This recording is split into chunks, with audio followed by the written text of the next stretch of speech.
Olá, shalom para você e toda a sua família. Seja muito bem-vindo a mais um vídeo, mais um encontro, onde nós estamos trabalhando porções diretas, provenientes da palavra de Deus, né, de caráter contínuo, não é algo pontual, não é uma salada de informação, é algo contínuo, desde Gênesis, Bereshit, né, a gente está caminhando juntos, porção após porção, e aprendendo de ordem pura e simples. Então, vamos juntos nesta semana onde nós temos essa possibilidade, oportunidade para aprender mais e mais da palavra do Senhor. Tsav, ordena, né, essa é a porção que está registrada em Levítico 6:8 e também vai até Levítico 8:36. E em paralelo também nós temos Jeremias 7:21 a Jeremias 8:3, Jeremias 9:23 a 24 e também no Novo Testamento, Marcos, capítulo 13, versículos 1 a 37. Então, muita paz para você, meu irmão, minha irmã, amigos, alunos da Escola da Bíblia, a todos que essa mensagem, esse vídeo possa estar alcançando. Nessa semana, então, a gente vai estudar sobre Tsav, né, uma das porções mais importantes do livro de Levítico. E o que significa? Ordena, dá instruções, manda com autoridade. Esse nome, ele vem lá de Levítico 6:9, onde está registrado: dá ordem a Arão e aos seus filhos. Mas por que Deus começa essa porção com uma ordem? É simples, porque depois de ensinar sobre os sacrifícios na porção anterior que a gente observou, Vaikra, agora ele ensina sobre a responsabilidade daqueles que ministram diante dele. Houve o ensino sobre o sacrifício. Agora se faz necessário responsabilidade daqueles que ensinam.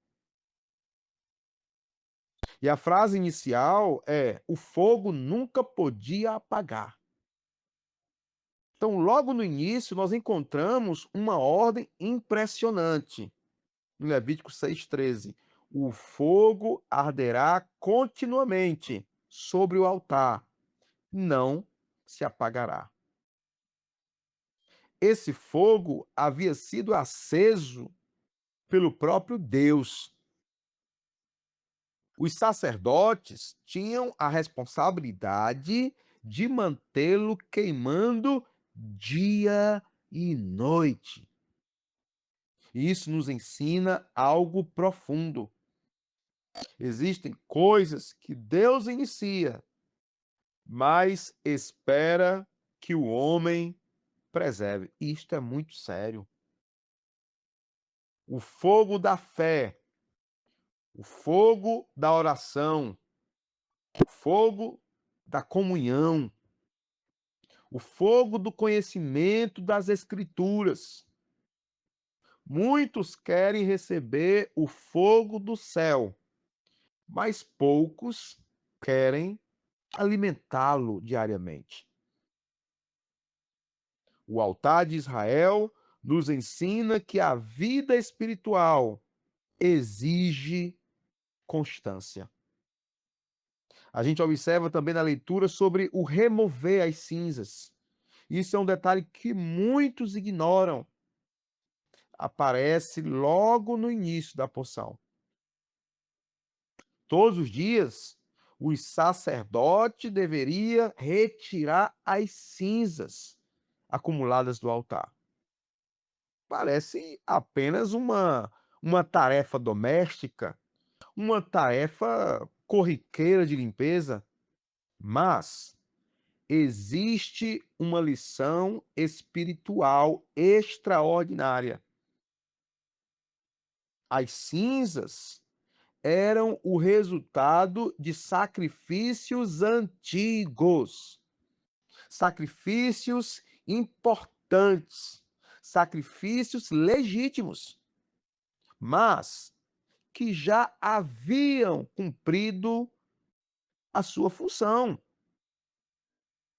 Por isso, o sacerdote precisava removê-las, para que novos sacrifícios pudessem ser apresentados.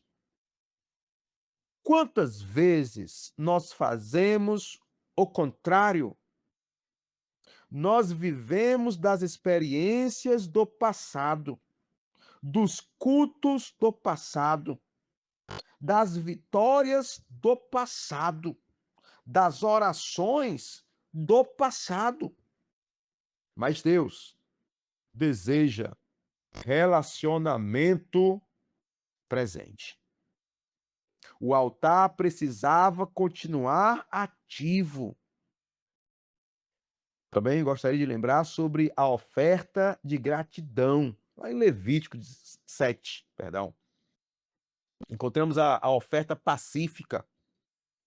Entre elas estava a oferta de ações de graças. Ela era apresentada não por causa de um pecado, mas por causa de gratidão. Isso nos ensina algo que frequentemente nós esquecemos. Nem toda oração deve ser um pedido. Nem toda a aproximação de Deus deve acontecer apenas durante crises. Saibamos nós, a gratidão é uma forma de adoração. Um coração agradecido reconhece que tudo o que possui veio das mãos do Senhor. Engana-se quem pensa que a adoração é apenas um dia na semana, onde cantamos, entoamos cantos. Não, não. A adoração deve ser uma vida inteira, em todas as áreas, rendidas ao Senhor. Então, nesse momento, a gente fala um pouco sobre a consagração de Arão. E está lá nos capítulos 8. Então, observamos a cerimônia de consagração dos sacerdotes. E aqui a gente encontra um dos símbolos mais fascinantes da Bíblia. Moisés pega sangue do sacrifício e o coloca na orelha direita, no polegar da mão direita, no polegar do pé direito. Mas por que exatamente nesses lugares? Porque o sacerdote deveria ouvir corretamente, servir corretamente, andar corretamente. A mensagem é clara. Quem serve a Deus deve primeiro ouvir a voz dele e depois agir conforme a vontade dele. E finalmente caminhar os caminhos dele. Então, lição para nós durante esses dias de hoje, assim como foi naquela época, é que a verdadeira espiritualidade envolve ouvidos, mãos e pés. E dando continuidade, a gente leu também nessa semana sobre Jeremias, que confronta a religião vazia. Na leitura dos profetas, nós encontramos uma mensagem extremamente forte.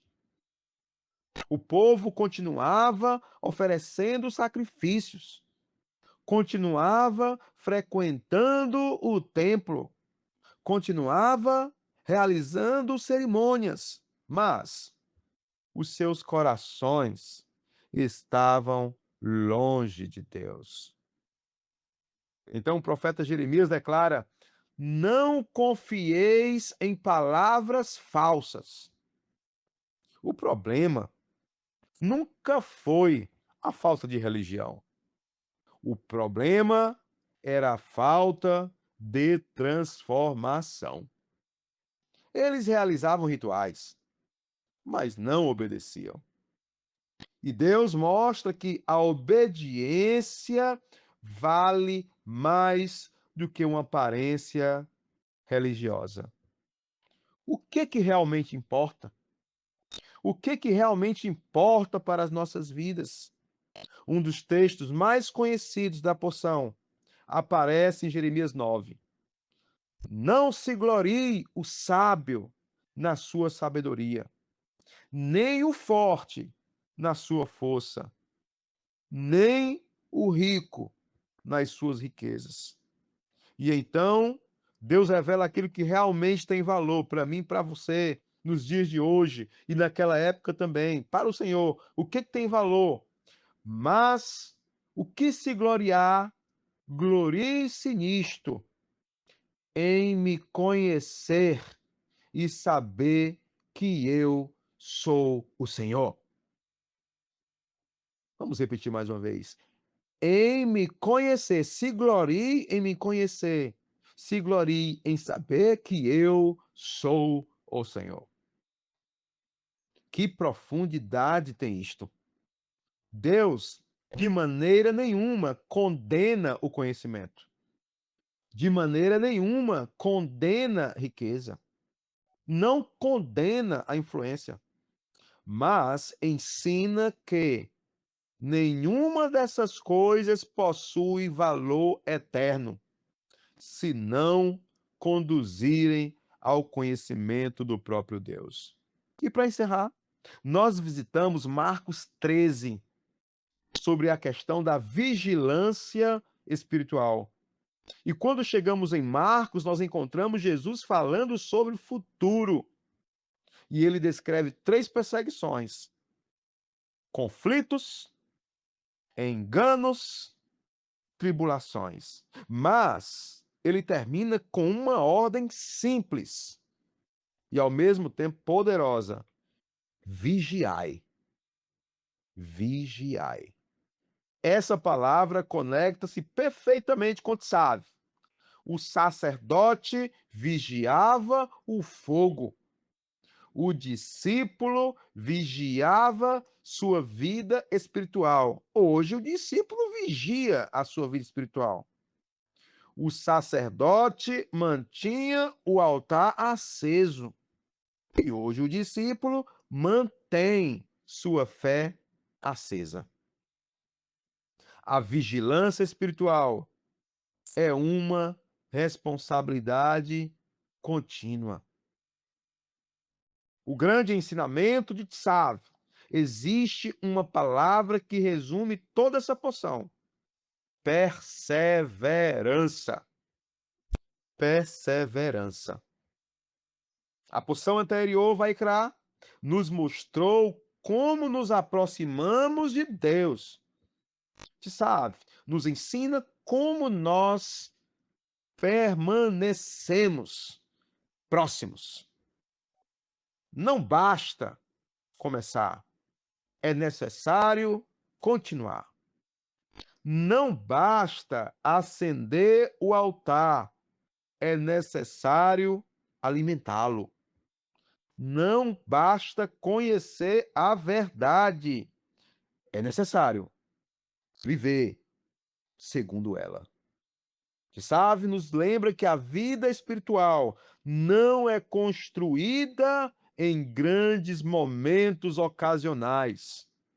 Ela é construída diariamente, quando alimentamos o fogo, quando removemos as cinzas, quando obedecemos, quando nós permanecemos vigilantes, quando nós escolhemos conhecer verdadeiramente ao Senhor. Porque O Deus que chama em Vaikra é o mesmo Deus que ordena em Tzav. E a sua ordem continua refletindo até hoje. Não deixe o fogo se apagar. Shalom para você. Até a próxima.